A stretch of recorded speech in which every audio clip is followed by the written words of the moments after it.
After more than 50 cruises on traditional cruise lines, I finally tried Virgin Voyages for the first time.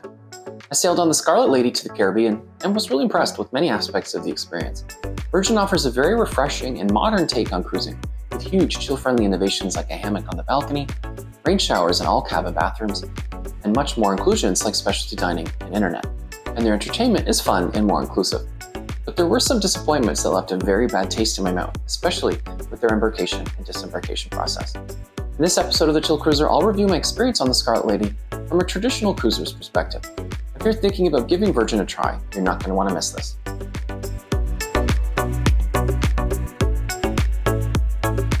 Hey cruisers, Andrew from Toronto, Canada here. Welcome to The Chill Cruiser, where I explore cruising from a chill perspective. Today I'm going to review my Caribbean cruise on the Virgin Voyages Scarlet Lady. I've been cruising since 2010 and tried most of the major North American cruise lines, including Celebrity, Princess, Holland America, Royal Caribbean, Norwegian, and Carnival. So before the cruise, I had a good sense of what the competition is like. I really enjoyed a lot about the Virgin experience, including the modern cabins, the balcony hammocks, and the huge variety of included restaurants. And then, of course, there's no kids. But there were a few areas that were frustrating, especially at the very beginning and end, which left a bad taste in my mouth overall. I'll walk you through every aspect of the experience so you can decide if the Virgin experience is for you. Based on advertising and reviews, I got the sense that Virgin was appealing to a much younger crowd of very hip and fit people in their 20s and 30s who like to show off their beach bodies on the pool deck by day, maybe hit a drag show, and then party all night. Although I like to hit the dance floor every now and then, and I love drag shows, I got the sense I would feel very old and out of place on a Virgin ship. That was until I met a lovely lady named Cindy on a Holland America cruise this past January. We were chatting in the casino, and she said Virgin was great for every age group and that I should try it. She also referred me to a great travel agent that could help arrange for Virgin to comp my first cruise by matching casino offers from other cruise lines. More on that later. I took her advice, and a few months later, I was in an Uber heading for Virgin's terminal at the Port of Miami, which is where the cruise did not get off to a good start. Everyone I know who's cruised through Miami recently told me that it was a mess getting in and out of the port, so I thought it might take a few extra minutes than, say, Port Everglades and Fort Lauderdale, but that ended up being very optimistic. It took an hour to get from the port entrance to Virgin's terminal, which is less than a mile. It was bumper-to-bumper traffic from the moment we entered to when I finally got to the terminal. Port staff forced us to use a detour that took us all the way to the far end of the port area before we could come back to the Virgin terminal, which is close to the entrance. Cruise lines are doubling down on Miami with massive, shiny new terminals, which might mean a modern embarkation experience, but they seem to be bringing in a lot more people than the port can handle. The journey to the terminal on this cruise was the worst I've ever seen, and I've cruised out of ports all over North America, Europe, and Asia.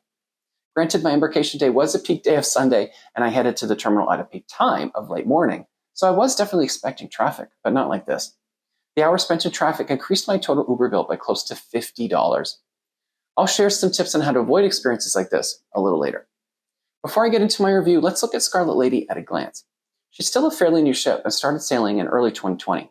Just before the pandemic shut down. She can accommodate 2,800 guests at double capacity and has 17 decks. There are 7 formal restaurants serving a wide variety of cuisines, including steak and seafood, Mexican, Italian, and Korean barbecue. There are 6 fast food or casual dining venues also serving a wide variety of dishes, including pizza, bao wraps, and Mediterranean. There are 15 bars, including a brew pub and champagne bar, 2 small outdoor pools, 4 outdoor hot tubs, with 2 more hot tubs and the private sun deck for suites. There's a large thermal suite available for an extra fee. There's a casino that was expanded in a recent dry dock with over 100 slots and multiple tables. The main section is non-smoking, but there is a small enclosed smoking room as well. There's a lot to cover, so I'll organize my review of Scarlet Lady according to categories like vibe, amenities, and food, but I'll start with access.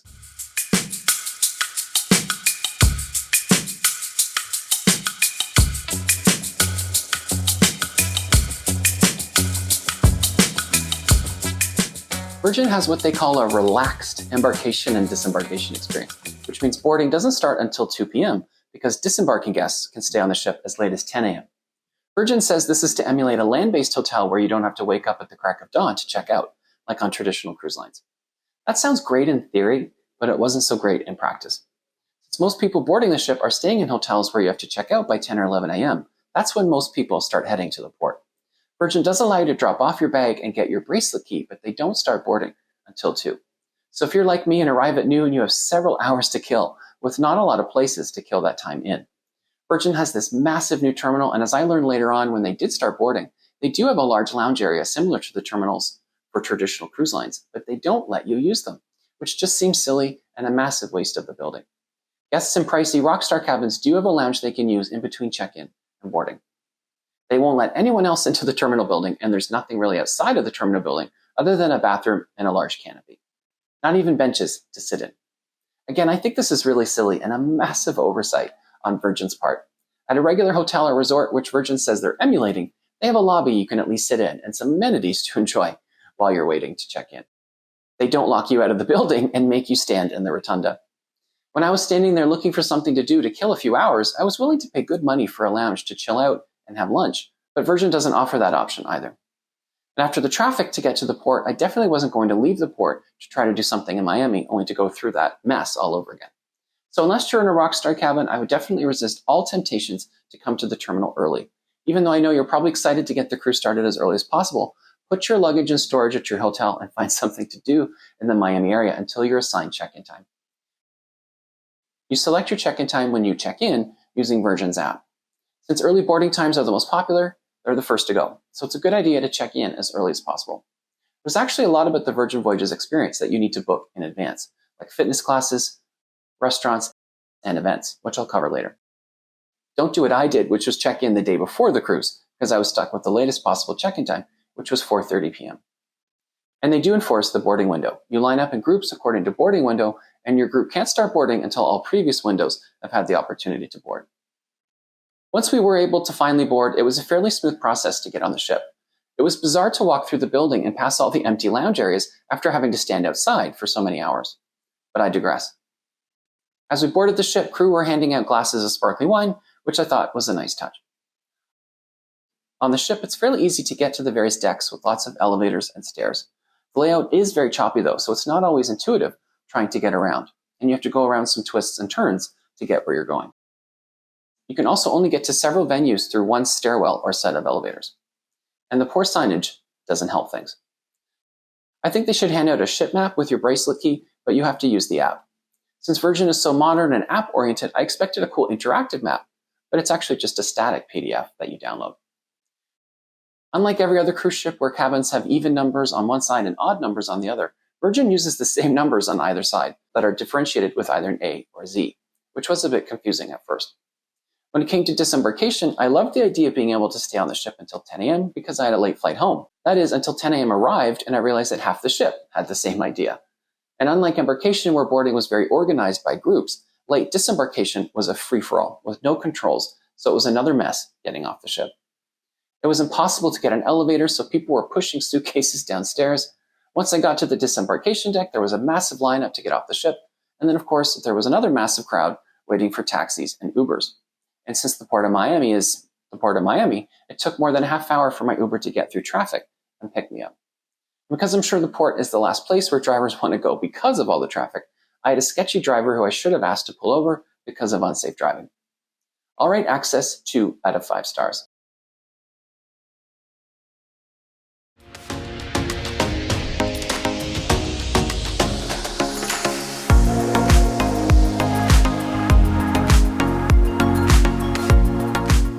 Let's talk about the vibe of Scarlet Lady, where there are a lot more positives. The lower decks feel very modern and bright with some beautiful and cozy spaces to relax and hang out. My favorite was the dockhouse area on deck 7 aft. It's Mediterranean themed with cushioned chairs, couches, and even beds. At the very back is a fantastic outdoor lounge with lots of padded chairs and loungers. Every afternoon you can order delicious Mediterranean appetizers here. And like most food on the ship, it's completely free. This area also features the stunning entrance to the Wake, which is the steak and seafood restaurant, and also happens to have some of the most beautiful dining spaces on the ship. I mentioned the layout is a bit choppy, so there are a lot of venues that are isolated and hard to find. I didn't realize there were karaoke rooms until I stumbled on them halfway through the cruise. On the opposite end of the deck is their Champagne Lounge Sip, which has a great bar and lots of swanky but cozy places to sit and socialize. I had a really nice evening at the bar here where I met some cool ladies from Virginia Beach with a guitar player performing in the background. On cabin decks, the hallways have cool LED lighting that changes color throughout the cruise. On Scarlet Night, which is their big party night, both the hall lighting and the balcony lights turned red. Bit of a different story on the upper decks, which, like the exterior hull, felt a little stark, kind of like a cross between a barracks and a public park. While there are some cozy loungers around the pool and the back of the ship, the rest of the furniture is like a park bench mixed in with several mini outdoor gyms that I never saw used once the entire cruise. The aft area is a little nicer with a covered terrace off of the galley and some padded benches one deck above that. My friend Cindy was right when she said it's a very diverse crowd on board, but it definitely skews younger. I would say the majority of people were in their 30s and early 40s. I'm 47 and I felt like the oldest person in the room most of the time. After watching the documentary series The Cruise, which dedicated a whole season to life on board Scarlet Lady, I got the sense that the activities team on Virgin is much more interactive with guests than other cruise lines, and that they try to make everyone feel more included in all the fun. In one scene, the cruise director talks about staff going throughout the decks during sail away to invite some of the shy people to join the festivities. I was hoping that would be the case since I was cruising solo. Whether that was a right or wrong impression, it's definitely not how it felt on board. Every time I was in the same room as activity staff, they seemed a bit standoffish, like they were celebrities and guests were lucky to have them in the room. Overall, I'd rate Vibe 3.5 stars out of 5.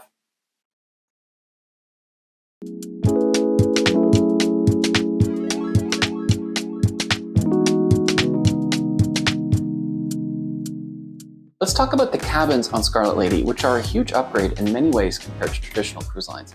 I was in a regular balcony room, which Virgin calls a Sea Terrace. The cabin was as roomy as you can get in the industry for a standard room with close to 200 square feet. The bed is kind of like sleeping on a firm futon, so I would recommend requesting a topper from your stateroom attendant to make it more plush. The bed can also be converted to a sectional sofa-style setup with space for 2 single beds. There's a small desk with a tablet that controls the TV, the lighting, and the drapes.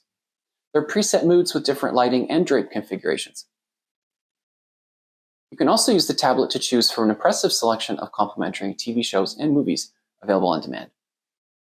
The open concept closet had enough storage for my needs, but I can see how it would get tight with 2 or more people. You can pull a curtain to sort of cover the closet if you'd like. The bathroom is small with not a lot of counter space and 0 shelves, but I love the rain shower, which you can usually only find in the most premium suites of other cruise ships, where it's standard on all Virgin cabins. Shower has shower gel, shampoo, and conditioner, and there's hand soap in the bathroom, but no body lotion, which was surprising. And then, of course, there's the very chill-friendly balcony, which is also very roomy with the infamous hammock. It's an amazing feeling to just float in that hammock on a sea day. Definitely something every cruiser should try at least once. I love having breakfast on the balcony, so I tried room service a few times while I was on the ship. You can order whatever food you'd like through the tablet, but there is a delivery fee of $10 with every order. You can also pre-order your breakfast on the tablet the day before. Orders arrive in an accordion-style bag with reusable and stackable boxes.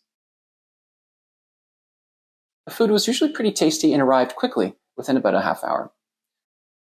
Like the rest of the ship, alcohol isn't included, but if you order through room service, they deduct the room service fee off the cost of the order. So if you're going to order a glass or bottle of wine anyway at some point in the day, you might as well do it through room service and save $10. I usually love chilling on the balcony in a robe, but robes unfortunately are not included on Virgin unless you're in a premium Rockstar cabin. So unless you buy a robe outright, you're out of luck, which I think is really silly for a cruise line that positions itself in the premium category. Robes are either standard or available on request for most adult-oriented cruise lines like Celebrity, Princess, and Holland America. I had to negotiate with several people throughout the ship over several days to finally get one, and the largest they would give me was medium, so it was a bit snug. Hit subscribe and watch out for a full tour of my Sea Terrace cabin coming soon. Overall, I'd rate my cabin 4 stars. Not a perfect 5 because of the small bathroom and the missing robe.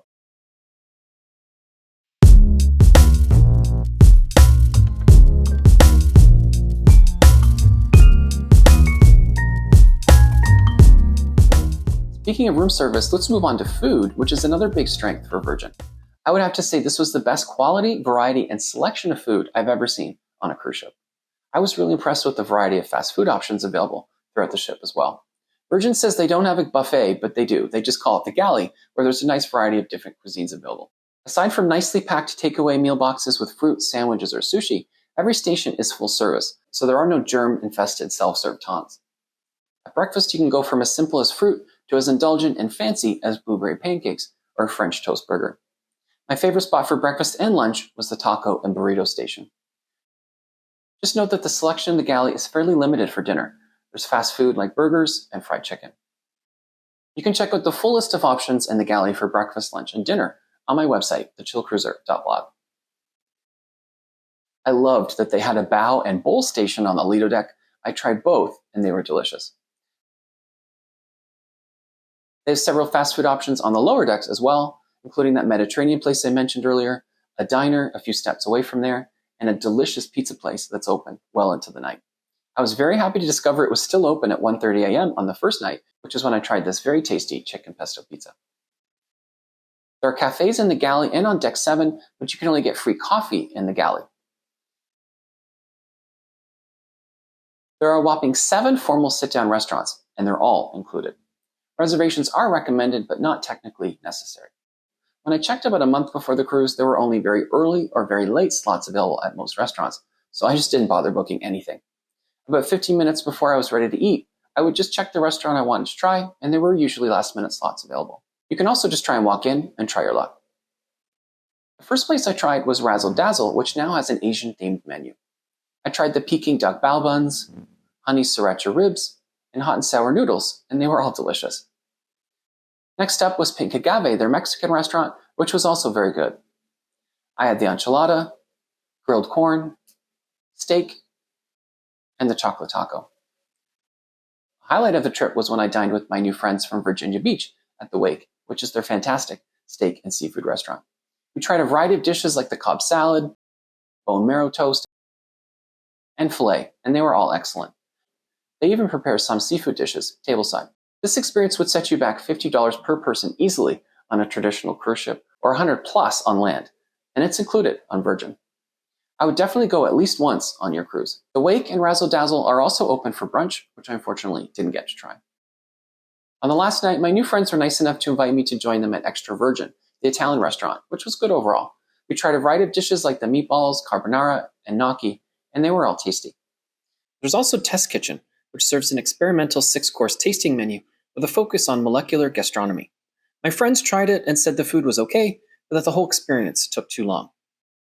You can find menus from all the restaurants along with pics of every dish we tried on my website, thechillcruiser.blog. Overall, I would rate food 5 out of 5 stars.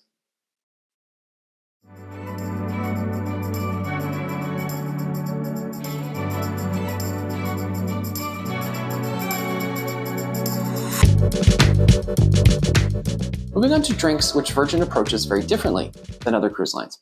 Water and soft drinks are included, so they don't try to sell you a $10 bottle of water in your room. They provide 2 large pitchers of water and refill them every day. You can ask your stateroom attendant to change one or both to sparkling water if you'd prefer. I was also impressed that they had water bottle filling stations all over the ship. After being used to having to get soft drinks at bars on other cruise ships, it was quite a sight to see the self-serve Coke station in the galley.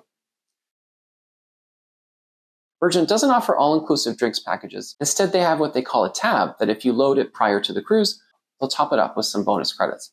Drink prices were fairly reasonable, and they had a decent selection of wine and liquor available. I'll rate drinks 4 out of 5 stars, not a perfect 5, because they don't offer an all-inclusive drinks option, which is now offered by every cruise line.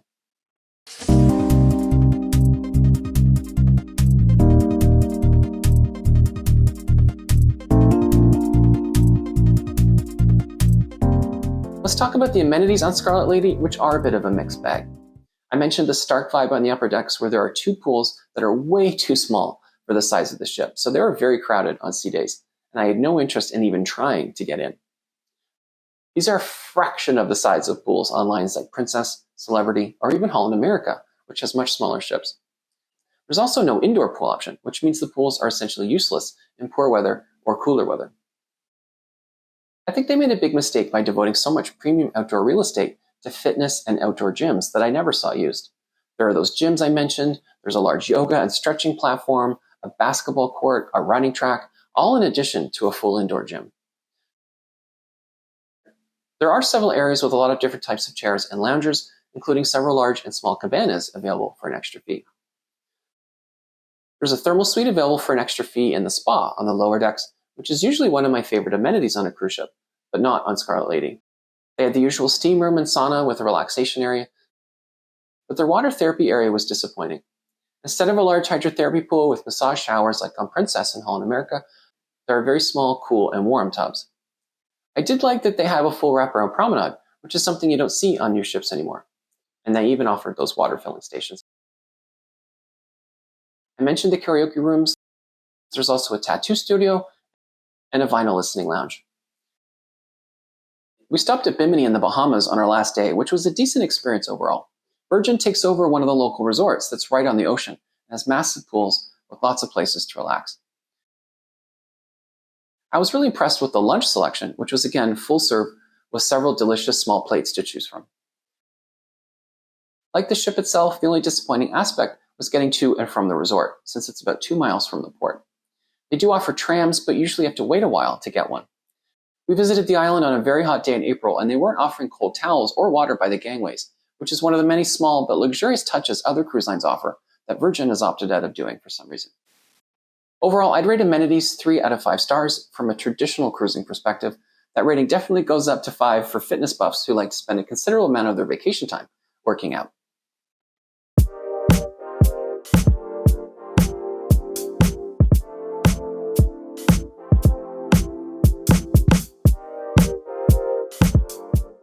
Let's move on to entertainment and activities, where there's a lot to cover.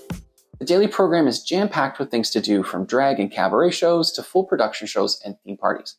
This is very much an atmosphere where, unless you scour the program and plan out your day, you'll miss out on a lot that the ship has to offer. It's not like traditional cruise ships where you can just wander around after dinner and stumble on an event in the atrium or a show in the main theater. With so many small, multi-purpose venues all over the lower decks, you really have to know where you're going. And since they don't provide paper programs like traditional cruise lines, that means you have to spend a lot of time on your phone to review the program, and in some cases make reservations, which I just don't like. Virgin is very much for people who love to plan out every hour of their vacation in detail, and I am definitely not one of those people. On the first night was their famous PJ party, and I was surprised at how a lot of people were really into it. People were lining up an hour before the party started, and it was really crowded for the first hour. Because I saw the lineup, I made a note to check out the party a bit later, but unless you consulted the program, you'd have never known the party existed because that venue is sort of hidden at the end of this twisty and glittery corridor. Don't get me wrong, it was a fun party with some great 90s music, and even though I was by myself, I still had a great time. Another big event is Scarlet Night, where everyone's encouraged to dress up in red, and again, a lot of people were really into it. To the point that if you weren't wearing red like me, you felt very, very out of place and uncomfortable. So if you want to take part in the festivities on Scarlet Night, make sure you bring an article of clothing or accessory that's red. There are a few production shows that I didn't get to see, but people I met on the ship said they were very well done. Overall, I'd rate entertainment and activities 3 out of 5 stars. From a chill cruiser's perspective, 5 out of 5 stars for cruisers who love to plan every day in detail.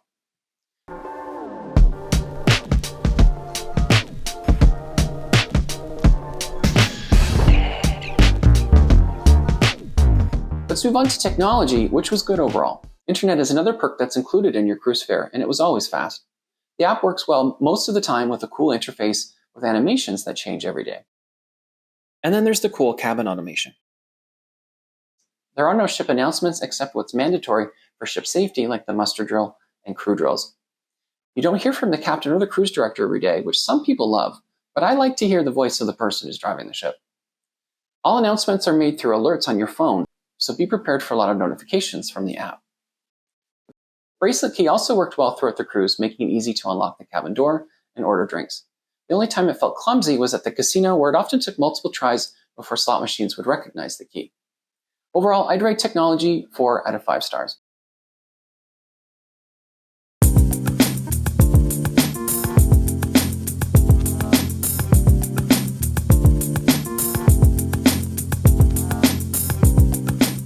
Speaking of slot machines, let's talk about the casino. I was on the cruise on a casino comp, which meant Virgin matched a casino offer from a competing cruise line to get me to try them out. A great travel agency called Casino Comp Tours helped me make the arrangements, and I would wholeheartedly recommend them. One thing you should know is that if you try to take advantage of Virgin's status matching program, they will not extend the benefits of the match status level if you're on a casino comp like MSC does. They don't make that very clear on their page promoting the status match program, so I was disappointed to learn this only after I had booked everything. The main casino area is a decent size with a great selection of slot machines. They had at least 4 of all of my favorite games like Dragon Link and Firelink. The only problem was that I couldn't get them to pay anything. I tried the casino every day of the cruise, and 9 times out of 10 the machines seemed to be in deposit-only mode, and I burned through a lot of money in a hurry.